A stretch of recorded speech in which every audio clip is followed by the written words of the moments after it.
النهائي. هو ترماي حتى الآن في المركز السادس حتى الآن، مع هذه المفاجأة التي يقدمها لاعب فريق الشارقة. نتحدث عن اللاعب الإريتري المحترف في صفوف فريق الشارقة. وهنالك نعم أيضا هذا اللاعب ناتان مدهاني، لاعب أريتيري، لاعب يمتاز بالصعود، يقدم أداء ممتاز جدا. معاه اللاعب لورينزو يعني مفاجأة اليوم، يعمل بشكل ممتاز في الأمام. نتمنى النجاح للاعب نادي الشارقة اليوم بهذا الجهد الاستثنائي الذي يبذله. لورينزو قدم أداء عالي جدا، وهو صاحب القميص الأبيض. هل يستطيع الصمود إلى الآن في الأمام هو واللاعب نادي الشارقة؟ نعم، جهد كبير. لاعب نادي الشارقة من يقوم عملية السحب في الأمام، لاعب من أريتيريا. ناتان يبذل جهد كبير جدا لورينزو من فريق MBH. كنت أتمنى أن يكون في الأمام مارسين من لاعبي MBH للمنافسة على القميص الأصفر. نلاحظ صاحب القميص الأصفر يقوم بالضغط على نفسه خلف لاعبين كينان الذين يقدموا له كل الدعم في تلك الطريق. هنا تبادل في المراكز، لورينزو يتقدم والتباطؤ كبير جدا، لأن قد نكون قد وصلنا إلى مرحلة الصعود الأعلى. نعم، تلك وصلنا إلى النقطة الأعلى، يعني أصعب سلوب فيها 10.2، منطقة صعبة ارتفاع جدا على الدراجات، على اللاعبين. نلاحظ ضغط بالخلف من فريق كينان الياباني. تقترب المجموعة من لورينزو وناتان من فريق الشارقة. ضغط كبير على المرتفع السحب. نلاحظ المجموعة التي كانت 140-150 لاعب لم تعد متواجدة، نعم، بشكل كبير جدا. هنالك مجموعتين، 3 مجموعات فقط في المقدمة، لكن العين على صاحب القميص الأصفر.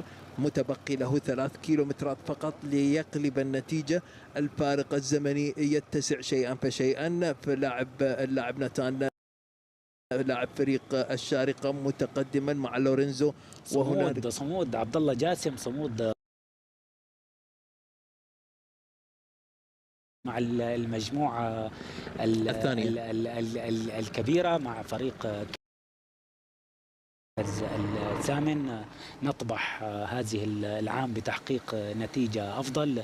لاعب عبد الله جاسم شارك بالعديد من السباقات على مستوى الجيرو الإيطالي تحت 23 سنة. شارك مع الفريق الأول فريق الإمارات للمحترفين.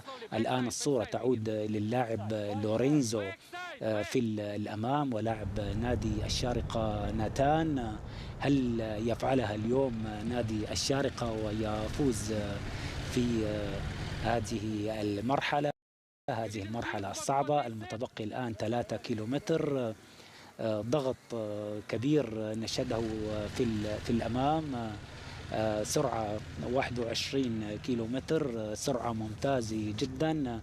الفارق يزداد الآن بين اللاعبين الذين في الأمام والمجموعة التي في الخلف.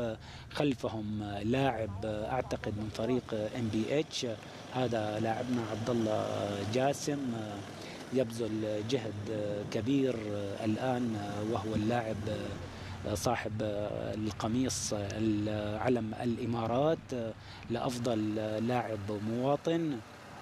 لورينزو الآن يقوم بعملية السحب في الأمام، يتساعد معه ناتان الأريتيري المحترف في نادي الشارقة. نشاهد التروس المستخدمة من اللاعب ناتان، تروس نعم يستطيع الضغط بشكل عالي وقوي. عبد الله جاسم يبذل جهد كبير، صاحب الإنجازات الكبيرة، صاحب البطولة المركز الأول في البطولة الآسيوية. لاعب رواندا مع عبد الله جاسم، رواندا تشهد طفرة في رياضة الدراجات واللاعبين على مستوى عالي، وهذا اللاعب حقق المركز الثالث في بطولة الأفريقية. لورينزو الفائز أمس الأفريقية، لورينزو الفائز أمس في مرحلة ضد الساعة، وصاحب المركز الثالث في المرحلة الأولى يعود اليوم للظهور بشكل قوي، يثبت بأنه لاعب ممتاز، لاعب محترف مع فريق MBH بنك، محترف مع فريق MBH بنك الهنغاري من الجنسية الإيطالية. يلتحق الآن اللاعب من فريق MBH بالفريق بالمجموعة الأولى، نعم، باللاعبين لورينزو وكذلك ناتان. لكن ماذا عن صاحب القميص الأصفر حتى الآن والمنافس على لقب هذا القميص ولقب هذه النسخة من طواف الشارقة؟ هل من الممكن أن يكون حاضرا في آخر كيلومتر تقريبا مع هذه القراءة التي تشاهدها كابتن محمد؟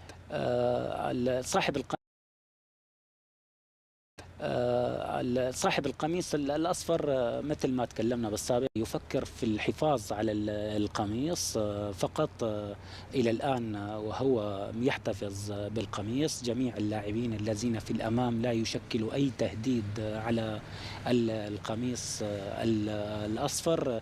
نلاحظ عبد الله جاسم الآن ترتيبه تقريبا الخامس، يقدم أداء جبار وقوي جدا. على فكرة يعني 2:30 ثانية بين عبد الله جاسم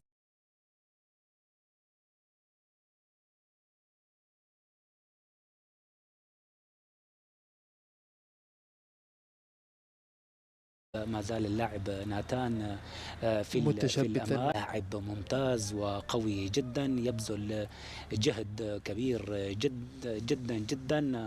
أتمنى النجاح للاعب نادي الشارقة ناتان، لاعب قوي، لاعب يبذل جهد عالي جدا، يدفع بكل ما لديه من واط للفوز اليوم في تلك المرحلة. كانت مفاجأة اليوم بأن لاعب نادي الشارقة إن شاء الله يكملها ويفوز اليوم في هذه المرحلة الصعبة، ويكون فوز لنادي الشارقة لدراجي الإمارات. نعم، بشكل عام. فهذا يعطي دافع كبير للأندية المحلية ويدفعها للمشاركة في النسخ القادمة. لورينزو يقدم أداء عالي كبير في جدا. نعم، يحاول أن يضغط على نفسه مع لاعب مع دراج فريق سوليوشن أيضا حاضرا في الثلاثي المقدمة. لكن ماذا عن نقاط الصعود الآن؟ كيف سوف تتبعثر العملية؟ نعم، إلى الآن نحن نشاهد بأن صاحب القميص الأصفر في الخلف وهو ولاعبنا عبد الله جاسم. إلى الآن عبد الله جاسم الرابع في الترتيب. إذا دخل صاحب القميص الأصفر ضمن الخمسة الأوائل سوف يكسب بعض النقاط وممكن أن يحافظ على القميص. ولكن إلى الآن القميص بحوزة لاعب خرفكان. نعم. حتى الوصول. يعني إن شاء الله اليوم يكون لدينا فائز من نادي الشارقة في المرحلة، وقميص أحمر لفريق لنادي خرفكان. نعم. نادي خرفكان الذي سوف ننهي السباق اليوم في تلك المدينة. يكون التتويج اليوم لأندية الشارقة. نشاهد الآن أفضل سيناريو متوقع، يعني ممكن، ونحن قريبين جدا من هذا السيناريو الذي نشاهده الآن كابتن محمد، وما زال ناتان، ومنافسة قوية جدا من الإيطالي لورينزو القادم أيضا بقميصه الأبيض. والجميع الآن لحظات تفصلنا عن نهاية هذه المرحلة الرابعة، المرحلة الصعبة المجهدة، والتي كانت شيقة في الوقت ذاته، وكانت المنافسة حاضرة وبقوة فيها حتى رمقها الأخير. نشاهد ناتان تباطأ بعض الشيء أيضا نتيجة الإجهاد الكبير جدا، لكن لورينزو القادم من الخلف، وحذاري من القادمين من الخلف. طبيعة هذه المرحلة سوف يعني تحتم علينا إلى حد ما بطء بعد هذا الصعود الحاد، لكن تحية جميلة جدا للاعب فريق الشارقة الذي ينطلق بإرادة كبيرة جدا. هنا المعنوية عالية جدا من أجل إنهاء المرحلة طبعا والوصول أولا إلى خط النهاية. ونتمنى وكل الأمنيات طبعا بالتوفيق للاعب فريق خرفكان أيضا لحسم لقب القميص الأحمر. لورينزو ينطلق. لورينزو انطلق بشكل كبير جدا رفقة اللاعب فريق سوليوشن تكنيك. أيضا ماتيو لاعب قوي ولاعب صعود. أعتقد بأن اليوم الفائز سوف يكون من فريق سوليوشن. لاعب ماتيو لاعب يتمتع بمهارة عالية جدا جدا. نعم فوز فريق سوليوشن ولا أروع، ممتاز. واللاعب لورينزو في المركز الثاني، ولاعب نادي الشارقة ناتان يحتل المركز الثالث. نعم اليوم سباق كان قوي ومرحلة قوية جدا ومنافسة كانت. هل النتيجة كانت مفاجئة بالنسبة لك كابتن؟ النتيجة لم تكن مفاجئة. لاعب كينان كان يحاول الحفاظ على القميص. المفاجأة كانت مع لورينزو، بذل جهد كبير خلال المرحلة الأولى والمرحلة الثالثة، واليوم حقق فابريو ماتيو الثاني. نعم لورينزو يقدم أداء ممتاز، ولكن بطل اليوم هو ماتيو فابريو من فريق سوليشن، لاعب إيطالي. كلاهما إيطاليان. نعم. لورينزو من فريق MPH، وكذلك أيضا ماتيو الذي سوف يتحدث عنه طبعا الكابتن محمد. هنا الرجل الذي أنهى أيضا هذا السباق في هذه الصورة التي تأتينا من أعلى نقطة في استراحة السحب. نعم لاعب إيطالي عمره 30 سنة.